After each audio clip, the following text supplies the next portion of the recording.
Assalamualaikum warahmatullahi wabarakatuh. Selamat berjumpa kembali dengan saya Dani Rawan. Pada kesempatan hari ini, pada mata kuliah ilmu mesin, materi kita sudah sampai pada sambungan paku keling. Pada materi-materi sebelumnya, kita telah membahas banyak sambungan, yaitu terdiri dari sambungan las, sambungan lem, dan sambungan solder. Dan pada kesempatan ini adalah kita sudah sampai pada sambungan paku keling. Baik, kita lanjutkan. Definisi, jadi secara umum sambungan paku keling adalah itu berbentuk batang silinder pendek dengan sebuah kepala di bagian atas. Di bagian atas kepalanya itu ada setengah silinder sebagai badan dan bagian bawahnya yang berbentuk kerucut terpancung sebagai ekor. Paku keling merupakan pengencangan mekanis yang umumnya dipasang permanen untuk menyambung dua atau lebih bagian bersamaan. Terus secara fisik, paku keling memiliki dua bagian, yaitu bagian batang dan kepala. Jadi tidak jauh berbeda dengan paku yang terdiri dari kepala dan ekor. Ya. Kita lanjutkan. Sambungan keling ini tidak dapat dilepas, ya. Tidak dapat dilepas artinya kalau dia sudah tersambung, maka untuk melepas sambungan keling dengan cara dibor di bagian kepalanya baru paku kelingnya bisa lepas. Kalau tidak dibor, dia tidak akan bisa terlepas, ya. Artinya apa? Sambungan ini pengikat yang diinginkan agar sambungan yang telah berbentuk tidak mudah terlepas atau tidak untuk dilepas atau dibongkar. Jadi paten begitu saja, ya. Diharapkan pengikatannya terbentuk tidak mengalami gerakan sedikit pun walaupun sambungan tersebut masih bisa dibongkar atau dilepas dengan merusak ikatannya. Oke, kita lanjutkan. Jadi ini adalah bentuk dari penampakan paku keling atau disebut dengan rivet, ya. Bentuk dasar itu sama, hampir sama, ya, dengan palu atau dengan paku biasa, terbuat dari logam yang ulet untuk memudahkan pembentukan kepala keling dan juga untuk melepas ikatan dengan cara merusaknya. Jadi ini terbentuk dari logam, ya, biasanya ini terdiri dari timah atau bentuknya aluminium seperti itu dari bahan dasarnya, dan bagian-bagiannya ini ada kepala pemasangan. Jadi nanti di sini yang untuk memukul, ya, dipukul di sini, kemudian nanti akan terbentuk kelingnya. Kemudian inilah panjang ikatan, ini adalah tambahannya, dan panjang paku keling dari sisi sini sampai di atas sini itu adalah kepala pembentukannya. Oke, kita lanjutkan. Klasifikasi paku keling berdasarkan proses pembentukan, yaitu ada cold forming pengelingan dingin. Ini untuk pengelingan diameter kurang dari 9 mm. Jadi kalau kurang dari 9 meter maka digunakan cold forming atau pengelingan dingin. Jadi pada pengelingan dingin ini lubang harus sudah di-chamfer untuk menghindari terjadinya konsentrasi tegangan. Selain itu lubang dan paku keling harus memiliki kesesuaian yang tepat agar tidak terjadi pergeseran elemen yang diikat saat pengelingan, dan karena bagian kepala keling yang menempel permukaan elemen relatif kecil, maka dengan sendirinya gaya F langsung diterima oleh penampang potong paku keling, ya. Jadi ini ada sambungan logam, betul, ini bagian yang akan disambung, ini juga bagian disambung, kemudian ini nanti akan ditempatkan paku kelingnya seperti ini. Nah, nanti ini akan dipukul sehingga harapannya tidak terjadi tegangan geser antara sambungan, ya, baik kegeser ke kanan maupun kegeser ke kiri. Oke. Lanjutan, yang berikutnya adalah hot forming atau pengelingan panas. Ini untuk pengelingan yang diameternya lebih dari 10 mm, gitu, ya, sehingga dia memiliki kekuatan dan kerapatan ikatan. Jadi pada pengelingan diameter besar dapat dilakukan melalui proses dingin, namun tentunya memerlukan gaya pembentukan yang besar, maka dilakukan pengelingan yang dipanaskan dengan temperatur austenitic 900 derajat sampai 1000 derajat, maka pembentukan menjadi ringan, ya. Jadi pada saat pendinginan batang dan kepala keling menyusut sehingga antara lubang dan batang terjadi kelonggaran, namun bagian permukaan kepala menekan elemen gaya tekan ini akan menahan gaya F. Jadi kalau yang bagian yang penyambungan besar ini kan karena gayanya besar ya, sehingga perlu penyambungan yang besar.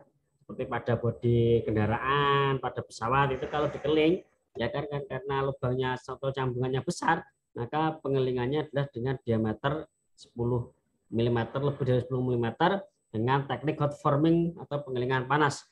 Jadi ini dipanaskan, tidak dipukul ya, tapi dipanaskan dengan suhu 900 derajat sampai 1000 derajat, dia meleleh, kemudian dingin, kemudian bisa rapat. Oke, itu konsepnya. Kita lanjutkan. Berdasarkan bentuk paku keling itu dibagi menjadi 3, yaitu paku keling masif atau pejal, kemudian ada paku keling berlubang, kemudian ada paku keling beralur. Kalau beralur ini berarti memiliki alur memanjang ya pada sisi-sisinya untuk pengikatan pada lubang buntu. Oke, contoh pemakaian paku keling. Ini kita lihat ini ada bentuknya dia seperti ini, dia ada setengah lingkaran. Kemudian nama atau standarnya adalah nama paku keling kepala bulat atau DIN 6660 hingga 8 mm ini ukurannya ya. Kemudian ada DIN 124 itu dari 10 mm ya. DIN itu adalah dari bahasa Jerman ya. Jadi itu ukurannya untuk sebuah standar di paku keling. Kemudian penggunaannya untuk bangunan, jembatan dan kettle. Terus paku keling kepala kontersang 75 derajat, dia bentuknya seperti apa ini? Prisma ya ini. Ini bentuknya seperti prisma seperti ini.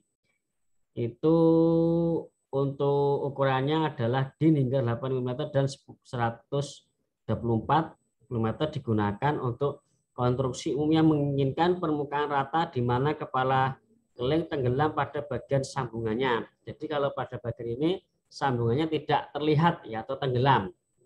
Terus berikutnya adalah kepala kontersang bulat, ini untuk sambungan pada konstruksi kapal, maka sambungan kelingnya adalah seperti ini. Kita lanjutkan. Nah, berikutnya adalah paku keling dengan bulat dasar. Jadi bulatnya bulat dasar itu digunakan untuk sambungan pelat yang permukaannya luas dengan beban tidak terlalu besar. Dan ada paku keling kepala silinder. Jadi bentuknya kepala silinder, ada konstruksi dengan beban besar seperti kapal agar tidak terjadi kebocoran. Dan paku keling kepala panhip pada kendaraan seperti bus. Kemudian paku keling kepala panhip tipis itu untuk sambungan dinding bodi dan konstruksi ringan seperti katrol, alat angkat. Berikutnya adalah paku keling sabuk. Seperti ini bentuknya dia menggelembung untuk sambungan benda lunak seperti sabuk dari bahan kulit, kain, dan karet. Kita berikutnya adalah namanya bentuk ya, bentuk dari paku keling. Berikutnya adalah paku keling DIN 3741 untuk beban geser ringan. Kemudian hampir sama dengan tipe A, hanya penggunaannya pada konstruksi dengan beban geser lebih besar. Berikutnya adalah paku keling bulat berlubang. Ya, jadi bulat ada lubangnya. Kemudian paku keling kontersang berlubang ya. Ini digunakan sama dengan paku keling bulat, paku keling kontersang. Dengan alat penekan digunakan serupa dengan pena keling. Berikutnya adalah paku keling tekan. Ya, jadi dengan cara ditekan untuk merekatkan dua plat. Oke, bentuknya adalah paku keling kepala panhead atau paku keling pipa untuk pengikat logam dengan bahan-bahan lunak dalam industri elektronika seperti kulit, karton, dan plastik. Berikutnya adalah paku keling lubang buntu atau blind rivet ya. Digunakan apabila pengelingan hanya dapat dilakukan satu arah, tidak membutuhkan landasan. Terus berikutnya adalah paku keling buntu standar kepala bulat untuk sambungan pada plat tipis di mana pengelingan hanya dapat dilakukan dari satu arah. Paku keling beralur ya, jadi ada alurnya, ujung bertingkat untuk konstruksi beban yang besar seperti mengikat plat-plat nama pada mesin. Oke. Lanjutkan. Proses pembuatan kepala paku keling, yang pertama sambungan ini dikasih lubang dulu sambungannya, ya. Terus kemudian setelah gitu baru dipukul pakai landasan seperti ini sehingga ini berlubang ya, ini berlubang. Jadi tidak langsung dipukul di bagian sininya, nah, takutnya ini akan merusak bagiannya. Jadi ada dikasih alat gitu, kemudian untuk menekan sini, setelah itu baru tersambung, oke. Setelah itu baru ini dipukul, oke. Jadi terbentuklah kelingan. Jadi ini nanti akan berbentuk tumpul, nanti setelah dipukul akan berbentuk tumpul. Oke, proses pengelingan blind rivet ya pakai paku rivet seperti ini. Jadi ini ditarik ya, jadi dimasukkan dalam sini kemudian ditarik, nanti akan terbentuk rivetnya ya. Dengan cara ditarik ke atas. Ini ditarik ke atas, disambungkan, kemudian ditarik ke atas. Nah, ini akan sampai putus ya. Tarik ke atas sampai putus, maka nanti akan tersambung. Oke, ini seperti ini. Ya, dia akan terputus. Sudah tersambung. Oke, tipenya ini adalah paku keling, tipenya ada ukuran untuk struktur baja. Ada poling countersunk 8 mm, counterang lebih dari 10 mm, paku keling jamur, paku keling bulat, paku keling sabuk. Ini ada paku keling berlubang kanan, paku keling countersunk berlubang kiri, ada rivet untuk rem dan plat lining ini untuk perekatan pada kopling dan rem ya, pada kopling mobil dan rem itu juga ada paku keling. Maka digunakan rivet untuk yang DIN 7338. Ada hollow rivet, itu manufaktur untuk roda ya, untuk roda. Oke, wujudnya adalah pembentukan kepala paku keling dengan cara dipukul tadi nanti akan terbentuk ya. Terus kemudian klasifikasi paku keling katanya ada ikatan berimpit itu disebut dengan lap joint. Kemudian ada ikatan bilah atau boot joint. Disambung begini ada ikatan bilah ganda. Kemudian ada dari ketiga ikatan di atas, ikatan terbaik dan kuat dalam menerima beban tarik adalah ikatan bilah ganda. Jadi dengan dua ikatan seperti ini maka ini adalah terbentuk yang terbaik. Oke, kita lanjutkan. Baris ikatan pengelingan yaitu adalah ada baris tunggal, jadi dibentuk seperti ini. Ada baris ganda majemuk, ada baris majemuk 3, jadi dengan banyak ikatan. Oke. Berdasarkan konstruksi ikatan, baris ganda majemuk dapat diatur menjadi bentuk paralel ataupun zigzag. Oke, berdasarkan jumlah penampang potong ada 1 penampang dan ada 2 penampang, ini setengah F, ini setengah. Jadi F-nya 2 ya, 2, kemudian dibagi setengah-setengah. Sambungan pada bagian tekukan adalah bagian kritis, jarak paku keling agak jauh dari tekukan, selain itu mempermudah pengelingan. Jadi yang pengelingan ini adalah salah, ya salah, karena panjangnya yang disambung ini ternyata lebih panjang yang bagian sini. Kemudian ini benar, jadi bagian tekukan itu agak jauh dari tekukan, bagian kritis itu jauh dari tekukan ya. Jadi inilah ya, ini salah karena apa? Ini kan ada tekukan. Nah, tekukan ini kok nyambung dengan pukul, ini salah. Seharusnya ini ke atas, lebih di ataskan. Kalau di atas ini sudah betul ya. Jadi ini salah karena terlalu dekat dengan bagian yang berbelok atau menekuk. Lanjutkan. Sambungan pada permukaan miring, permukaan bagian yang miring harus diratakan atau dibuat sejajar agar ikatan dapat merata. Ya, jadi kalau yang ini kan salah ikatannya karena apa? Karena sudah diikat, lah ini kok miring, lah ini kan tidak rata ini. Nah, ini salah. Makanya betul adalah harus dibuat rata dulu dengan cara agak dikasih lubang begini agar ini bisa masuk. Ya, baru ini nanti terjadi ikatan yang benar. Lanjutkan, sambungan berimpit. Jarak paku keling dengan tepi pelat tidak terlalu pendek, sebaiknya jarak tersebut sekitar 2 kali diameter paku keling agar tidak mudah sobek. Jadi ini sambungannya salah karena seharusnya ini 2 kalinya ya, seharusnya ditambah 2 kali di sini, ditambah di sini. Nah, sehingga ini di tengah-tengah, jadi tidak boleh terlalu mepet sambungannya ya. Kalau mepet ini penting mudah sobek, jadi harus agak ditengahkan ya. Atau 2 kali diameter paku keling, jadi diameternya misalkan 10 mm, berarti ya jaraknya masing-masing 20 mm. Sambungan 2 plat dengan tebal berbeda, kepala berbentukan harus diletakkan pada permukaan plat yang lebih tebal untuk menghindarkan kerusakan. Ya, jadi yang ini salah karena plat yang tebal itu yang harus didahulukan ya. Jika pada permukaan yang lebih tebal untuk menghindarkan kerusakan ya. Oke, selanjutnya adalah sambungan pada bagian yang lunak antara kepala keliling dan permukaan bagian yang lunak diberi ring flat agar tidak rusak akibat pembentukan kepala. Jadi kalau bagian yang lunak ini harus ada ringnya. Ringnya ya, ada ring berupa karet atau apa supaya tidak mudah sobek atau rusak ketika terjadi tekanan. Sambungan baris majemuk, jarak sumbu pengelingan jangan terlalu dekat, sebaiknya 3 kali diameter pengeling. Jadi waktu pengelingan ini juga jaraknya ini juga salah ini. Jadi jaraknya adalah ya 3 kali lah dari diameter pengeling. Jadi dikasih jarak gitu ya. Kalau ini yang benar. Jadi ini kalau ini salah.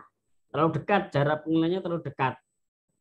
Berikutnya adalah sambungan dengan kepala tenggelam. Untuk memudahkan pengelingan, lubang untuk kepala dibuat cukup besar agar untuk dapat mencapai permukaan plat. Jadi kasih lubang tenggelam dan seperti ini sehingga dia bisa mudah untuk pengelingan ya. Terus sambungan pada plat yang cukup besar harus diperhatikan perbandingan ketebalan total plat dengan diameter paku keling ya. Jadi kalau panjang, kalau apa itu panjang ya, kalau panjang ini ya, panjang berarti apa itu ketebalan pakunya itu juga harus sesuai. Jangan yang ini besar kemudian kasih paku keling kecil dan pendek, itu juga salah ya. Jadi kalau besar ya sambungannya juga besar kekuatannya. Terus hal yang diperhatikan saat pengelingan, jadi yang pertama adalah gaya penekanan harus sesuai, gunakan alat yang tepat, lubang pengelingan harus tegak lurus dengan permukaan sesuai dan sesumbu dengan diameter paku keling. Proses pembentukan kepala keling harus sesumbu dengan lubang dan paku keling. Ini adalah pengelingan yang tidak sempurna, lubang miring ini salah ya. Kemudian ada lubang bergeser juga tidak boleh, lubang terlalu besar juga tidak boleh, paku keling terlalu panjang ini juga tidak boleh, paku keling terlalu pendek ini juga salah, posisi membentuk miring ya juga tidak boleh. Jadi harus sempurna posisinya ya. Terus berikutnya adalah perhitungan paku keling. Kita langsung ke contoh soal. Ini ada soal ya. Misalkan sebuah sambungan bilah buat join, jadi sambung dengan bilah.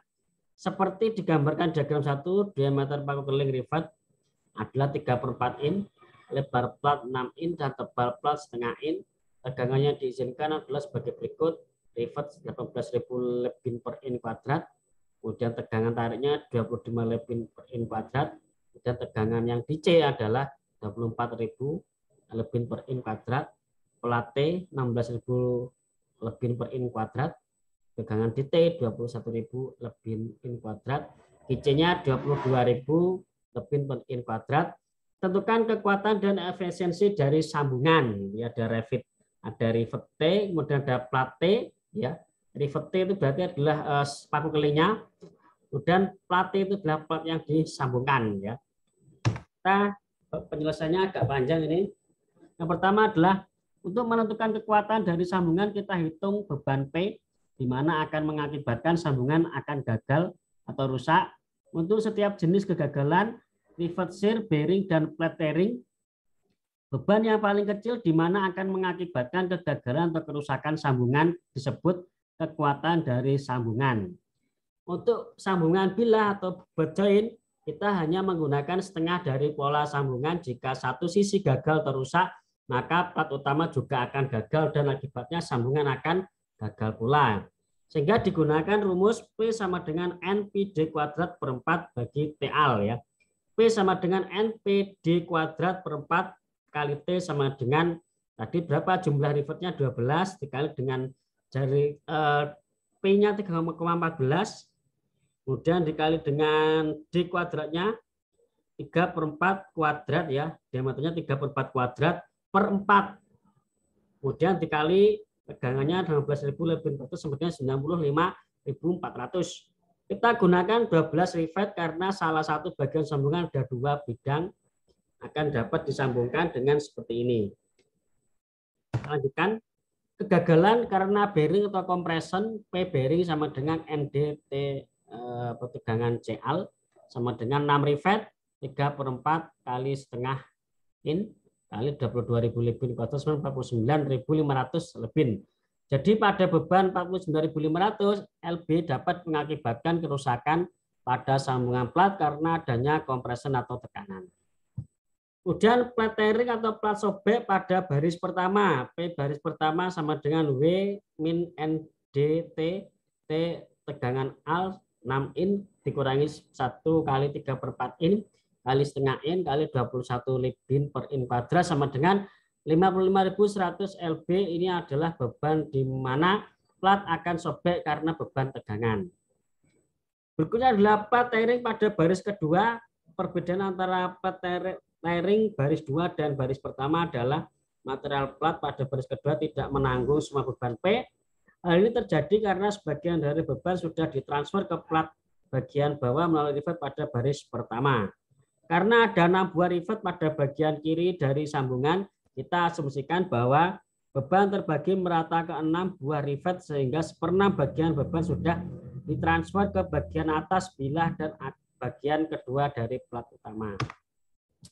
Jadi baris kedua menanggung 5/6 dari beban P sehingga dapat kita tulis bahwa P baris sama dengan 6/5 4 kali 47.250 lb sama dengan 56.700 lb. Ini adalah beban di mana akan terjadi kegagalan geseran pada baris kedua karena adanya tension. Hal ini membuktikan bahwa kerusakan akibat tension akan terjadi pada baris pertama terlebih dahulu dibandingkan pada baris kedua. Selanjutnya, plat tearing pada baris ketiga bisa dilanjutkan dengan secara mandiri. Kemudian bagian kedua, ini ada diagramnya ya, diagram ada solid plat, ada load, ada payload. Nanti silakan bisa dipelajari secara mandiri. Sehingga ada pola sambungannya adalah diagram pertama lap joint pattern. Ada 3-4 rivet, ini seperti ini cara nyambungnya. 7-8 sambungan sampai nanti pada yang 17-18 rivet juga termasuk pada butt joint pattern ini ya. Cara penyambungannya berbeda-beda. Oke, ini untuk soal kedua, ini juga bisa dipelajari secara mandiri. Kemudian nanti pada contoh soal ketiga juga bisa dipelajari dengan secara mandiri. Mungkin sampai di sini dulu apa yang bisa Bapak saya sampaikan. Kurang lebihnya mohon maaf. Assalamualaikum warahmatullahi wabarakatuh.